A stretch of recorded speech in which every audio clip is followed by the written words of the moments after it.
Hello student, आज हम लोग मोशन में आगे चलेंगे। पीछे लास्ट वीडियो में हम लोगों ने जो है वेलोसिटी के बारे में जाना। वेलोसिटी किसे कहते हैं, यूनिफॉर्म वेलोसिटी क्या है, नॉन यूनिफॉर्म वेलोसिटी क्या है, डिस्टेंस डिस्प्लेसमेंट के बारे में जाना। उससे पहले स्पीड के बारे में जाना। आज हम देखते हैं graphical representation. Graphical representation of speed and velocity। ठीक है, स्पीड के लिए जो ग्राफिकल रिप्रेजेंटेशन हम करते हैं उसमें डिस्टेंस टाइम ग्राफ, उसे क्या कहते हैं, डिस्टेंस टाइम ग्राफ। सबसे पहला है distance time graph. Distance time graph में हमें दो चीजें ध्यान में रखती हैं। सबसे पहला क्या है, time always be represent on X axis, be distance always be represent on y axis। यानी वर्टिकल एक्सिस पर हम डिस्टेंस को रिप्रेजेंट करते हैं और हॉरिजॉन्टल एक्सिस पर हम क्या, टाइम को रिप्रेजेंट करते हैं। यानी हमारा ये हो गया वर्टिकल एक्सिस और ये हो गया हॉरिजॉन्टल एक्सिस। ठीक है, ये y हो गया, ये x हो गया, ओरिजिन हो गया। तो इस पर हमेशा हम टाइम को रिप्रेजेंट करते हैं और इस पर हमेशा डिस्टेंस को रिप्रेजेंट करते हैं। ठीक है, डिस्टेंस को हम रिप्रेजेंट करते हैं। ग्राफ पेपर पे छोटे छोटे स्क्वायर होते हैं, उस स्क्वायर को हम ये नंबर ऑफ स्क्वायर हम यूनिट में उसको कन्वर्ट कर देते हैं और तब उसके अनुसार हम उतने यूनिट्स लेकर इस पर चूज करते हैं और ठीक उतने ही यूनिट्स इस पर हम लेकर चलते हैं, जिस पर डिस्टेंस और एक पर, और तब हम जो है ग्राफ ड्रॉ करते हैं। तो ग्राफ का नेचर जैसा आता है उसी के आधार पर we can predict the motion is a uniform motion, non uniform motion और द कांस्टेंट। ठीक है, तो आइए देखते हैं। सबसे पहला फर्स्ट, ठीक है, if you draw the graph distance and time, ये हो गया टाइम, आप इस पर टाइम रिप्रेजेंट करते हैं एंड इस पर हम क्या करते हैं, डिस्टेंस रिप्रेजेंट करते हैं, है ना, डी इन मीटर, और इसको मेजर करते हैं in second. If you have a straight line, ठीक है, then this straight line represent uniform speed, uniform speed. Distance time graph give us the information about the nature of speed, है ना। It gives the information about the nature of speed। ठीक है ना, कौन सा, distance time graph. तो ये यदि स्ट्रेट लाइन हमें मिलता है तो हम ये कहते हैं कि स्पीड क्या है, यूनिफॉर्म स्पीड, यानी इक्वल इंटरवल टाइम में जो है ना डिस्टेंस कवर है वह इक्वल है। क्लियर। अब आते हैं दूसरा, देखते हैं दूसरा, यदि हम ड्रॉ करते हैं एक्स एक्सिस, वाई एक्सिस, ठीक है, और इस पर हमारा हो गया टाइम, सेकंड में हम रिप्रेजेंट करते हैं, इधर डिस्टेंस रिप्रेजेंट करते हैं मीटर में, इन मीटर, ठीक है। तो ये यदि हमारा ग्राफ कर्व लाइन आता है, ठीक है, it represent the non uniform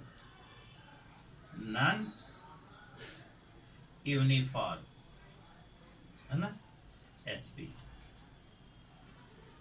यानी कर्व लाइन है ना, straight line represent straight line represent uniform speed, curve line represent non uniform speed, ठीक है। तो हमने देखा ये दो चीजें के बारे में कि जब स्ट्रेट लाइन हमें मिलता है तो हमें उस स्पीड को कहते हैं यूनिफॉर्म स्पीड, और जब हमें कर्व लाइन मिलता है तो कहते हैं नॉन यूनिफॉर्म स्पीड, ठीक है। अब आइए एक तीसरा देखते हैं।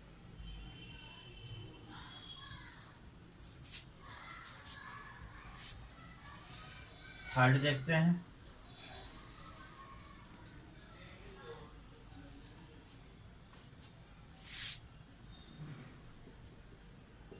थर्ड देखते हैं।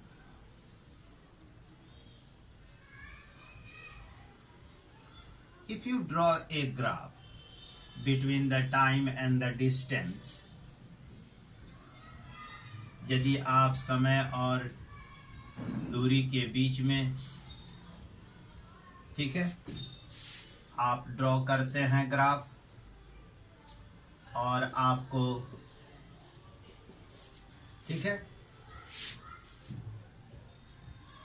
एक straight line parallel to the time axis है ना, straight line parallel to time axis represent the rest position of object। जरा गौर से देखें, जीरो पर बॉडी कहाँ है, सपोज दैट ये लाइन है ए और ए बी। जब समय जीरो है तो बॉडी की पोजीशन कहाँ थी, ए पर। समय गुजरते गया लेकिन पोजीशन वहीं का वहीं रह गया, ए पर ही रह गया, आगे की ओर नहीं गया, यानी पोजीशन नहीं बदली। इसका अर्थ है कि बॉडी क्या है, रेस्ट में है ना।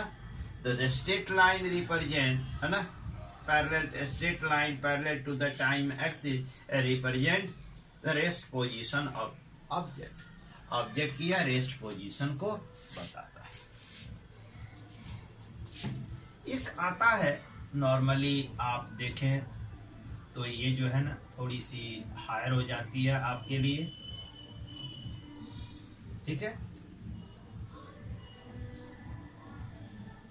ये एक पोजीशन,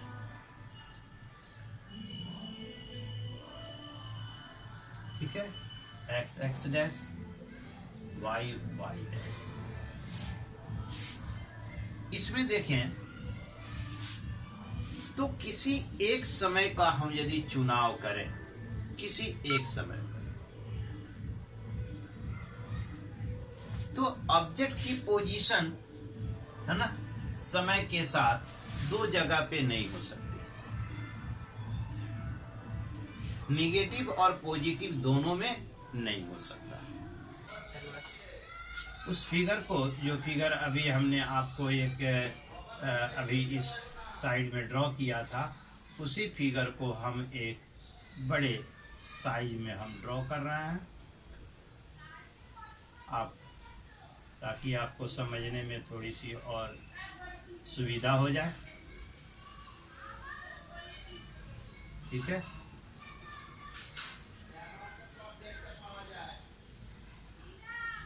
या आपके समझने के लिए हमें ड्रॉ किया। Suppose that an object is shown. A question is asking, by see the graph, है ना, predict the position or the nature of the object. ठीक है, तो हम इस ग्राफ पे देखते हैं, किसी कोई भी एक टाइम सेलेक्ट करें कहीं भी, तो एक टाइम पर ऑब्जेक्ट की हमेशा दो पोजीशन हमें नजर आती है। ठीक है, यदि हम 0 टाइम पर सेलेक्ट करते हैं तो ऑब्जेक्ट की पोजीशन हमेशा दोनों साइड, यानी पॉजिटिव एक्सिस में भी और नेगेटिव एक्स एक्सिस में भी है, पॉजिटिव वाई एक्सिस में भी है, नेगेटिव वाई एक्सिस में भी है। तो इस तरह के ग्राफ यदि हों तो यह कुछ जो है स्पष्ट नहीं बताता, यानी कि एक ही समय में किसी भी ऑब्जेक्ट की दो पोजीशन इज नॉट पॉसिबल। कोई भी ऑब्जेक्ट की पोजीशन एक ही समय पे दो नहीं हो सकती है। इसलिए इस तरह के ग्राफ को हमेशा आप जब, हालांकि है तो थोड़ा सा हायर में, लेकिन इजी टू अंडरस्टैंड, कोई भी एक हम टाइम सेलेक्ट करते हैं तो उस टाइम में ऑब्जेक्ट की हमेशा हमें दो पोजीशन देखने को मिलेगी जो पॉसिबल नहीं है। तो इस तरह का ग्राफ है ना, ये हमेशा स्पीड टाइम ग्राफ, इस तरह का जो ग्राफ यदि ड्रॉ होता है तो यह गलत है, यह किसी यूनिफॉर्म नॉन यूनिफॉर्म मोशन को नहीं दर्शाता। ठीक है, क्योंकि एक ही समय में दो नहीं हो सकता। ठीक है, अब इसके बाद आपको हम बताते हैं डिस्प्लेसमेंट टाइम ग्राफ के बारे में। डिस्प्लेसमेंट टाइम ग्राफ में जैसे कि वही होता है, एक्स एक्सिस पर, है ना, displacement always be represent on Y axis, that is the vertical axis. B, time always we represent on x axis, that is the horizontal axis. ठीक है, देखिए ये हमारा ये हो गया वर्टिकल एक्सिस, ये हो गया हॉरिजॉन्टल एक्सिस, ये ओरिजिन। इस पर हम रिप्रेजेंट करते हैं टाइम को, टाइम टी हमारा सेकंड में होता है, और इस पर रिप्रेजेंट करते हैं हम डिस्प्लेसमेंट को, ये हमारा मीटर में होता है। ठीक है, अब जो ग्राफ पर छोटे छोटे स्क्वायर होते हैं उसको यूनिट मानकर, है ना, जैसे 4 स्क्वायर बराबर 1 यूनिट, 5 स्क्वायर बराबर 1 यूनिट, हम उस तरह मानकर हम इस पर ग्राफ ड्रॉ करते हैं, और इस पर जो ग्राफ का नेचर आता है उसी के आधार पर we predict the nature of the velocity. तो आइए हम देखते हैं different type of the graphs obtained in the displacement time graph. First, this is the horizontal axis on which the time we represent. In second, vertical axis displacement represent in meter. If we get a straight line between the horizontal and the vertical axis, it represents uniform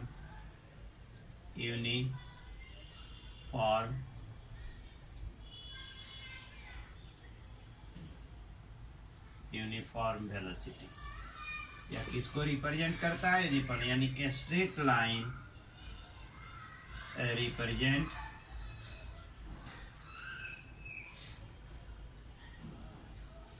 the uniform velocity. यानी जो हमें straight line मिलता है या हमको क्या represent करता है? ना स्ट्रेट लाइन यूनिफॉर्म वेलोसिटी को रिप्रेजेंट। अब हम दूसरा देखते हैं। This is vertical axis, this is horizontal axis. On this the time is represent, and on this displacement represent in meter. If we get a curved line, it represent the non-uniform velocity. ठीक है? That means the curved line represent the non-uniform velocity। यह non uniform velocity को represent करता है। अब आइए देखते हैं third.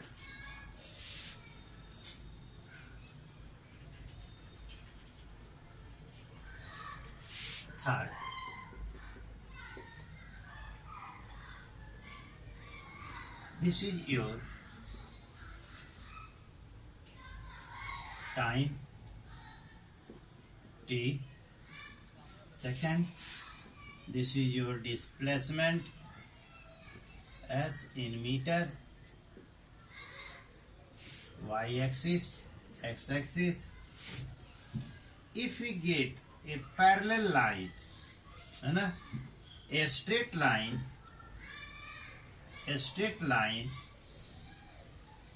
parallel to the time axis, represent the constant velocity। ठीक है? क्या हो जाए?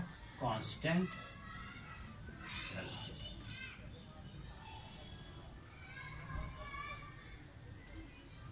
ठीक है? ये हमारा था displacement time graph. Displacement time graph gives the क्या देता है हमें? It gives the nature of velocity.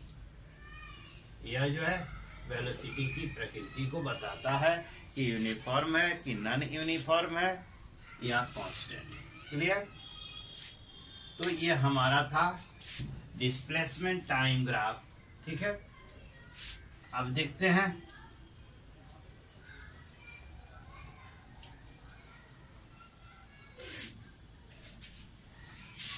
अगले सेशन में हम इस पर आधारित कुछ जो है ना क्वेश्चन, छोटे से छोटे न्यूमेरिकल्स बताएंगे और यूनिफॉर्म एक्सीलरेशन के बारे में हम लोग पढ़ेंगे। थैंक्स।